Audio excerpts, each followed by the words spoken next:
झारखंड विधानसभा के बजट सत्र के दूसरे दिन सदन के भीतर और बाहर राजनीतिक सरगर्मी चरम पर रही। कार्रवाई शुरू होते ही शून्यकाल के दौरान विधायकों ने अपने अपने क्षेत्र से जुड़े ज्वलंत मुद्दों को जोरदार तरीके से उठाया और सरकार से जवाब मांगा। खासतौर पर युवाओं के रोजगार का मुद्दा प्रमुखता से गूंजा। विधायकों ने मांग की कि जेपीएससी में उम्र सीमा की गणना वर्ष 2017 के बजाय 1 अगस्त 2018 से की जाए, ताकि अधिक से अधिक अभ्यर्थियों को अवसर मिल सके और लंबे समय से तैयारी कर रहे युवाओं को राहत मिले। इसके अलावा विस्थापन की समस्या, धान खरीद में सुस्ती, चांडिल फोर लेन परियोजना में लंबित पुल निर्माण और कॉलेजों में पीजी की पढ़ाई शुरू करने की मांग की जोर शोर से उठाई गई। गुमला जिले में उप स्वास्थ्य केंद्रों में डॉक्टर की तैनाती का मुद्दा भी सदन में गूंजा, जहां ग्रामीण स्वास्थ्य व्यवस्था को मजबूत करने पर विशेष जोर दिया गया। सदन में कई इन मुद्दों पर बहस और तकरार दोनों देखने को मिले। सत्ता पक्ष ने अपनी उपलब्धियां गिनाई तो विपक्ष ने जमीनी हकीकत का हवाला देते हुए सरकार को घेरने की कोशिश की। वहीं सत्र स्थगित होने के बाद सदन के बाहर भी सियासी बयानबाजी जारी रहा। नेता प्रतिपक्ष ने सरकार पर कई गंभीर आरोप लगाए और कहा कि युवाओं व किसानों से जुड़े मुद्दों पर ठोस निर्णय लेने की जरूरत है। नेता प्रतिपक्ष बाबूलाल मरांडी, दुमरी विधायक जयराम महतो व अन्य विधायकों ने भी मीडिया से बातचीत की, अपने अपने क्षेत्रों की समस्या को दोहराया और सरकार से जल्द समाधान की मांग की। आइए सुनते हैं कि सदन की कार्रवाई के बाद इन नेताओं ने मीडिया से बातचीत में क्या कुछ कहा और किन मुद्दों को सबसे अहम बताया। मुझे लगा कि आज जो महामहिम राज्यपाल महोदय का अभिभाषण के बाद जो सत्ता दल और विपक्ष के दल को अपना वाद विवाद करना था, अपनी प्रतिक्रियाएं देनी थी, वो कहीं ना कहीं आज जो सत्ता पक्ष के विधायक रहे वो केंद्र सरकार की आलोचना करने में अपना समय को, ऊर्जा को उन्होंने गंवाया। और उसका कारण ये रहा कि आज हम लोगों को अपनी बातों को रखने का अवसर नहीं मिला। मुझे लगता है कि बिल्कुल अगर कुछ बातें हैं जिन पर उनकी आलोचनाएं होनी चाहिए तो होनी चाहिए, लेकिन मूल है हम झारखंड के लिए क्या करेंगे, हमारा झारखंड बेहतर कैसे होगा। इस बार के बजट सत्र से जो आम व्यक्ति की जन अपेक्षाएं हैं, उन अपेक्षाओं पे हम खरा कैसे उतरेंगे, उन पर विशेष बहस होनी चाहिए थी, उन पर चर्चा होनी चाहिए। देखिए हम लोग यहाँ ठीक देख पा रहे हैं, हमें लगता है कि हजारों की संख्या में माताएं बहनें धरने पर बैठी हैं।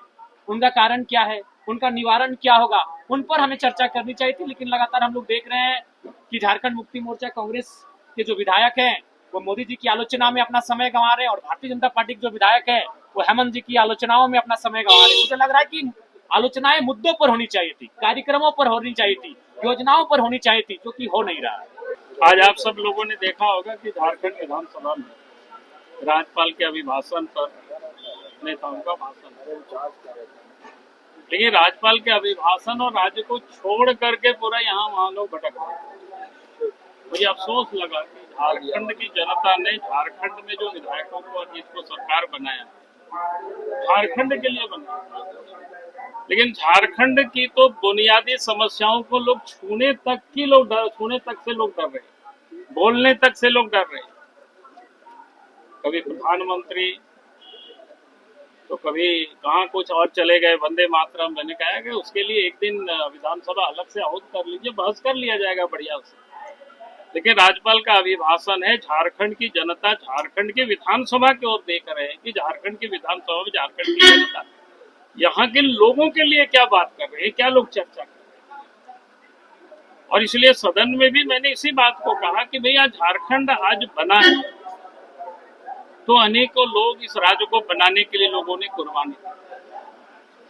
और झारखंड के क्षेत्र में अंग्रेजी के काल में भी जल जंगल जमीन के लिए हमारे पूर्वजों ने लड़ाई लड़ी है।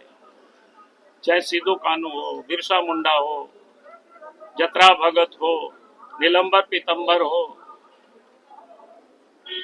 चाहे तेलंगाना खड़िया हो, ऐसी जितनी भी प्रकार की जनजातियां, सभी समाज में से आप देखेंगे सभी छात्र क्षेत्र से लोग लड़ाई लड़ रहे थे। जमीन के लिए लोग लड़ रहे थे, अपनी भूमि के लिए लोग लड़ रहे थे। देश आजाद होने के बाद भी अपनी भूमि के लिए लोग लड़ रहे थे। सरकार उनको कभी खदान के नाम पर, कारखाना के नाम पर, डेमो के नाम पर विस्थापित किया, न्याय नहीं मिला। लेकिन आज झारखंड बनने के बाद भी हमारे लोगों को, यहाँ के लोगों को उजाड़ा जा रहा है। आज भी कोई जसीडीह में जाकर के देखे, छोटा मणिपुर में किस प्रकार से वहां महिलाएं रो रही हैं, पीटा जा रहा है, लोगों के खेतों पर बुलडोजर चलाया जा रहा है। सरकार कहती है उन्हीं रिम्स की 2 के नाम पर जमीन यहाँ एक्वायर कर रही है, सरकार कह रही है 56-57 में एक्वायर करना। भाई उसी की लड़ाई तो लोग लड़ रहे थे, इसीलिए तो झारखंड राज्य लोग अलग कर रहे थे। ये हमारी अपनी राज्य बनेगी, अपनी सरकार होगी, हम जल जंगल जमीन हमारी सुरक्षित होगी, बनाई हुई खेती की जमीन से हमें कोई उजाड़ेंगे नहीं। लेकिन आज तो झारखंड में हेमंत सोरेन की सरकार ही बने हुए खेतों से भी, घरों से भी लोगों को उजाड़ रहे हैं। नहीं भाग रहे हैं तो बुलडोजर चला रहे हैं, मार रहे हैं महिलाओं को।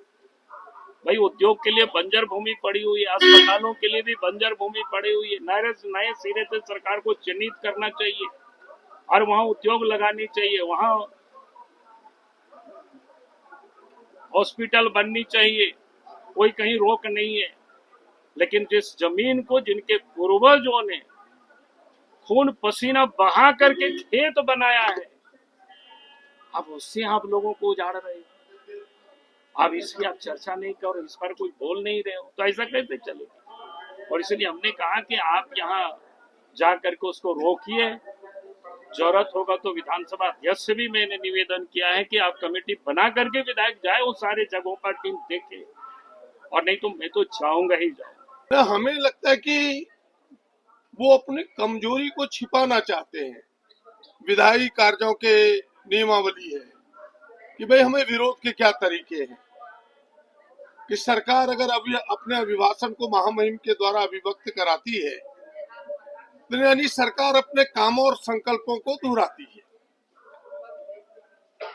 प्रतिपक्ष को अधिकार है उसमें संशोधन देने का, क्या कमी है, क्या गलत है, क्या सही है, संशोधनों के माध्यम से देना है।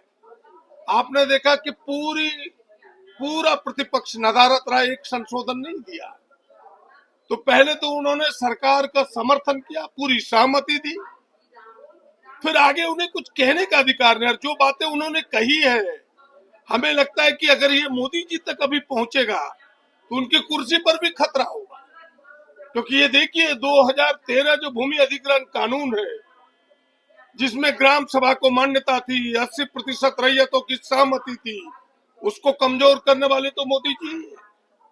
उनके 80% को छीनने वाले तो उनके यूपीए एनडीए गठबंधन की ही सरकार है, भारतीय जनता पार्टी ही सरकार है।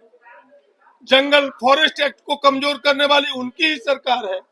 आज आरटीआई जो भारत सरकार ने दिया था कांग्रेस के जमाने में, उसको भी कमजोर तो उन्हीं की सरकार ने की है। तो जो कानून रहेगा सरकार को उसे अनुरूप चलना होगा।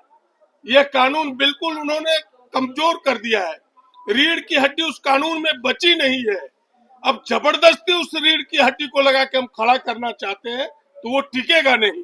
इसीलिए बाबूलाल जी की ये थोथी दलील है, वो अपना चेहरा बचाने के लिए, वो अपनी बात को छिपाने के लिए, सच्चाई को छिपाने के लिए इस प्रकार की चीजों को परोस रहे हैं।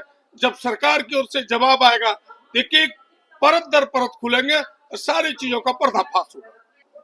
देखिए ऐसे लोगों का जवाब देना हमें नहीं लगता कि कहता है कि भाई वहां पत्थर नहीं फेंकना चाहिए जहां से गंदी चीज आपको पड़ने का डर हो।